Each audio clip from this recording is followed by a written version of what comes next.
ओम शांति। आज बाबा हमें कहते हैं, मीठे बच्चे, तुम देह अभिमान का द्वार बंद कर दो तो माया के तूफान आना बंद हो जाएंगे। बाबा माया को चेतावनी कैसे देते हैं कि जब तक तुम्हारा ये देह अभिमान का द्वार खुला है तब तक माया आएगी। यानी जब तक शरीरों को देखने की आदत है, एक तो है हमें उन्हें देख करके आत्मा समझना है, उनके गुणों को देखना है, तो माया नहीं आएगी। और अगर हम उनको अपने रिश्ते नातों के हिसाब से ही देखेंगे या कमियों के हिसाब से देखेंगे तो माया और ही हैरान कर देगी। इसीलिए बाबा कहते, आत्मा होकर आत्मा को देखो तो माया आ ही नहीं सकती। यानी मैं भी आत्मा की स्थिति में हूँ और वो भी आत्मा की स्थिति में हो, तो ना तो उसकी तरफ से कोई माया परेशान करेगी, ना ही मेरी तरफ से। लेकिन हमें अपना पुरुषार्थ करना है। कई बार दूसरा थोड़े ही आत्माभिमानी होता है, लेकिन हमें खुद से ये प्रैक्टिस करनी होती है। बाबा जो ये हमें ऊंचा पद बताते हैं, इसका पुरुषार्थ बहुत ऊंचा है, लेकिन जितना भी हमसे हो सके हमें कम से कम वो तो प्राप्ति करनी ही चाहिए। क्योंकि संगम युग पर जो जितनी प्राप्ति करता है, जो जितना श्रीमत पर चलता है, वो उतना ही पद का अधिकारी बनता है। तो ये कभी ना सोचे कि देह अभिमान का दरवाजा तो बंद हो ही नहीं सकता, लेकिन जितना भी हो हमें उतनी कोशिश जरूर करनी है। बाबा हमें पढ़ाई किस लिए पढ़ाते हैं? हमें पढ़ाई समझाते हैं कि तुम ऐसे ऐसे विधि अनुसार चलोगे तो ऐसे ऐसे तुम जीत पालोगे। बाबा तो हमें बस रास्ता बताते हैं, चलना तो हमको ही है। मेहनत सारी बच्चों की लगती है, बाप तो रास्ता बताता है। बाप मेहनत नहीं करता, क्योंकि मेहनत शरीर के साथ गाई हुई है और बाप तो निराकार है। बाप को तो पर काया प्रवेश करके ये ज्ञान सुनाना पड़ता है, लेकिन मेहनत फिर भी ब्रह्मा बाबा की लगी। माया के दरवाजे को बंद करने के लिए हमें अपने संकल्पों को चेंज करना होगा। जब हम पहले किसी भी व्यक्ति को, किसी भी रिश्ते नाते को देखते थे, तो उसको देखते ही मन में क्या संकल्प आता था, या अभी भी कौन सा संकल्प आ रहा है, उन विचारों को अगर हम चेक करेंगे तो हम माया के तूफानों को रोक सकते हैं। परिवर्तन करना है।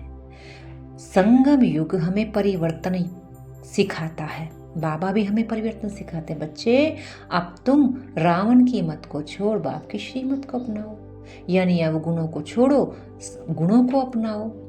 तो हमें देखते हुए भी अपने स्वमानों में स्थित रहना है और दूसरों को भी गुण स्वरूप देखना है।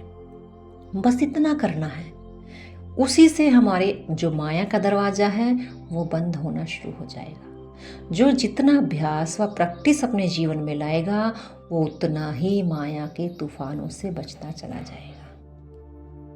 आगे बाबा कहते हैं, जिन बच्चों की विशाल बुद्धि है उनकी निशानियां सुनाओ। उन्हें सारा दिन सर्विस के ही ख्याल चलते रहेंगे। दूसरी पॉइंट, वह सर्विस के बिगर रह नहीं सकते। तीसरी पॉइंट, उनकी बुद्धि में रहेगा कि कैसे सारे विश्व में घेराव डाल सबको पतित से पावन बनाए। वह विश्व को दुखधाम से सुखधाम बनाने की सेवा करते रहेंगे। चौथी बात, वह बहुतों को आप समान बनाते रहेंगे। बाबा बच्चों से ही पूछ रहे हैं कि जिन बच्चों की बड़ी बुद्धि, विशाल बुद्धि होगी, उनकी निशानी सुनाओ। तो बच्चों ने ऐसे ऐसे विशेषताएं बताई। जिनकी बड़ी बुद्धि बेहद की बुद्धि होगी, उन्हें बेहद का ही ख्याल चलेगा, हद का ख्याल नहीं कि हम तो इस दुखधाम से निकल गए, लेकिन अब सबको इस दुखधाम से कैसे निकालें। उनकी बुद्धि में यही ख्यालात चलते रहेंगे। बाबा कहते हैं, अपने को आत्मा समझकर भाई भाई की दृष्टि से देखो, तो फिर देह की दृष्टि वृत्ति बदल जाएगी और तुम्हारे सारे दुख सुख में बदल जाएंगे। बाबा अभ्यास बताते हैं कि दूसरे को देखते हुए भी आत्मा, ये भी आत्मा भाई है, ये भी 7 गुणों का बना हुआ है। जब ऐसे ऐसे अपनी वृत्ति को उसके प्रति बदलेंगे तो बाबा कहते हैं दुख में सुख अनुभव करेंगे। और इससे हमारा हिसाब किताब भी नहीं बनेगा, कोई विक्रम भी नहीं बनेगा। पुण्य ही जमा होता जाएगा और हमारे संस्कार बदलने शुरू हो जाएंगे। इसी प्रैक्टिस को करने में बहुत मेहनत लगती है, क्योंकि जितनी प्रैक्टिस करते हैं उतनी माया भी अपने पास खींचने की कोशिश करती है, किसी न किसी प्रकार से प्रवेश करती है। लेकिन हमें फिर भी आगे बढ़ते जाना है। पुरुषोत्तम संगम युग को बाबा कल्याणकारी युग कहते हैं, ऊंचे से ऊंचा युग कहते हैं, क्योंकि पुरुषोत्तम संगम युग पर ही आत्मा के सारे गम मिट जाते हैं। संगम युग का अर्थ है सारे गम संगम पर आकर बाप ले लेते हैं और हमें ऊंचे से ऊंचा बनाते हैं। कलयुग का भी अर्थ है, कलयुग माने कल का युग, कलयुग का अर्थ है कल और युग माने समय, कलयुग। अगर हम आज भी अपने कल में जी रहे हैं, कल के समय में जी रहे हैं, उसमें ही अपना समय गंवा रहे हैं, तो आज भी हम कल युग में ही हैं, संगम युग पर नहीं है। इसीलिए बीती को बीती करके संगम पर आओ, आज में जीवन है। बाबा कहते हैं ये पुरुषोत्तम संगम युग ब्राह्मणों का बहुत छोटा सा युग है, यह एक ही जन्म का युग होता है और आपको पता है इस जन्म की वैल्यू कितनी है। इसलिए बाबा कहते कल कल कहते काल कब खा जाएगा पता भी नहीं चलेगा। इसलिए कल करे सो आज, आज करे सो अब। जो भी अच्छा करने का विचार आए अभी कर डालो। अगर कुछ बुरा करने का संकल्प आ जाए, कोई क्रोध आ जाए, किसी को कुछ कहने का मन हो, उसको कल पर टाल दो, क्योंकि कल तो आएगा ही नहीं। इसलिए वो कर्म भी हमारा बनेगा नहीं। तो इन सब बातों को हमें सोचना होता है, कौन सा आज अब करना है और कौन सा कल पर टालना है। बाबा कहते हैं मीठे मीठे बच्चों, मनसा वाचा कर्मना, किसी को भी दुख नहीं देना। बाप कभी किसी को दुख नहीं देते। जितना बाप को याद करोगे उतना मीठा बनता जाओगे। यानी हमें मनसा वाचा कर्मना, अगर पवित्र रहना है, मीठा बनना है, तो एक बाबा को याद करना है। जितना याद करेंगे उतना मनसा वाचा कर्मना परिवर्तन होते जाएंगे, श्रेष्ठ बनते जाएंगे। इसीलिए ऊंचे से ऊंचे बनने का आधार है याद की यात्रा। बाबा कहते हैं सबको बड़े प्यार से समझानी दो। प्यार बहुत मीठी चीज है। शेर को, हाथी को, जानवरों को भी बहुत प्यार करोगे तो वो वश हो जाएगा। वह तो फिर भी आसुरी मनुष्य हैं। तुम्हें बहुत बहुत मीठा बनना है। बाबा कहते हैं तुम्हें बहुत ध्यान देना होगा। अगर कोई से भी रूठकर पढ़ाई को छोड़ दिया तो बहुत बहुत घाटा पड़ जाएगा। घाटा और फायदा को देखना है। पहली बात तो हम इस ज्ञान में आए, क्या वो आकर्षण था या मेरा चुनाव था? हमें ये चेक करना होगा। अगर मेरा खुद का चुनाव होगा तो मैं कभी भी लड़खड़ाऊंगा नहीं। अगर मैं किसी के आकर्षण से या किसी के व्यवहार से खुश होकर स्थान को देख करके परिवर्तन हुआ हूँ कि ये तो ज्ञान अच्छा है, मैं चलूँगा, तब हम वहाँ कभी किसी न किसी समय पर डगमगा जाएंगे। क्योंकि आकर्षण में आकर्षित होने वाला कभी भी आगे नहीं जा सकता, क्योंकि वो आज आकर्षित है, कल उसकी किसी बात को देखकर बिगड़ जाएगा। इसलिए अपना चुनाव देखो कि मैंने जीवन में अगर कोई धारणा पक्की की है तो किसी को देखकर की है या वो मेरा खुद का चुनाव था।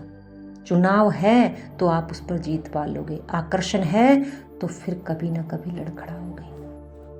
आज वो दूसरा किसी अवगुण के वश अपने को घाटे में ले जा रहा है, तो क्या मैं उसको देखकर खुद को भी घाटे में ले जाऊं? नहीं, मुझे किसी को नहीं देखना, क्योंकि मेरा चुनाव खुद का था इस ज्ञान में चलने का। अब दूसरा कैसा चल रहा है, कैसा बदल रहा है, क्या खा रहा है, क्या कर रहा है, मुझे उससे कोई मतलब नहीं।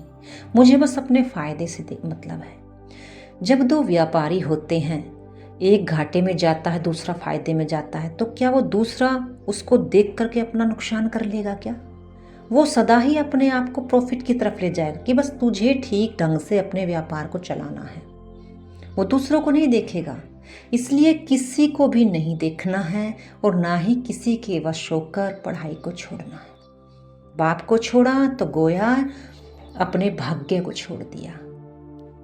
और भाग्य बनाने का समय संगम युग पर ही होता है।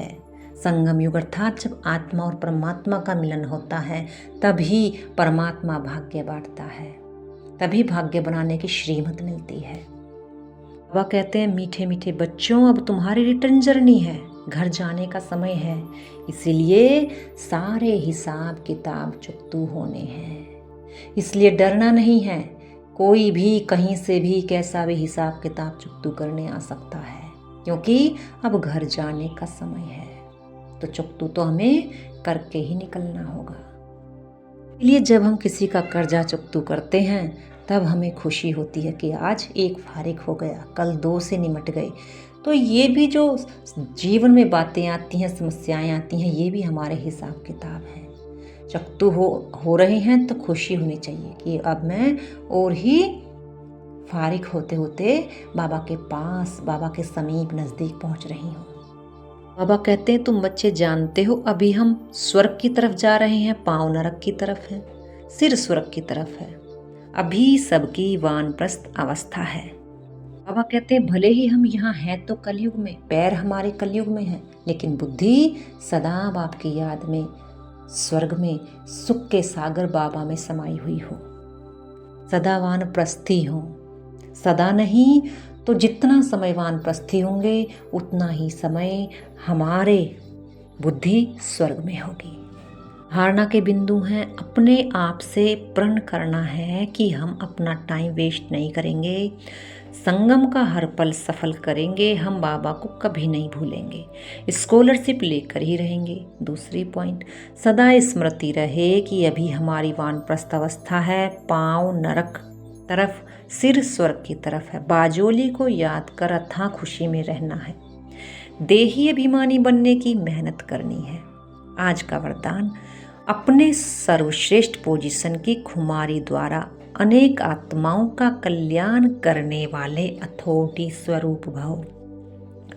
हम ऑलमाइटी अथॉरिटी के बच्चे हैं, ये है सर्वश्रेष्ठ पोजीशन। इस पोजीशन की खुमारी में रहो तो माया की अधीनता समाप्त हो जाएगी। इसी अथॉरिटी का स्वरूप बनने से किसी भी आत्मा का कल्याण कर सकते हो। जो सदा इस खुमारी में रहते हैं वो सदा काल का राज्य भाग्य प्राप्त करते हैं। यही अथॉरिटी सदा कायम रखो तो विश्व आपके आगे झुकेगी, आप किसी के आगे झुक नहीं सकते। स्लोगन है, करावन हार बाप की स्मृति में मैं पन को समाप्त करो। अच्छा, ओम शांति।